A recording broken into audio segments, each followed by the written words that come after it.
Leo mke wako mpaka anakusifia kwa sababu kuna mambo yanaenda vizuri nyumbani.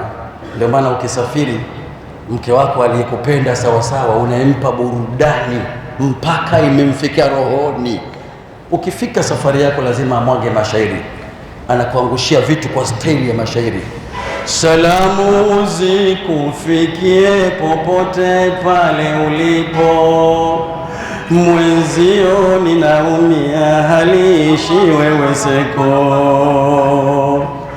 bado nazikumbukia raha na mahaba yako, na yote tulopeana ya furaha na vicheko. Anakuangusha bonge la busu mwishoni. Mzee uko hoteli unacheka cheka mama faidi bwana. Kuna vitu alivipata kwenye amani, kwenye vurugu angevipata, wangekusifia hivyo mawe.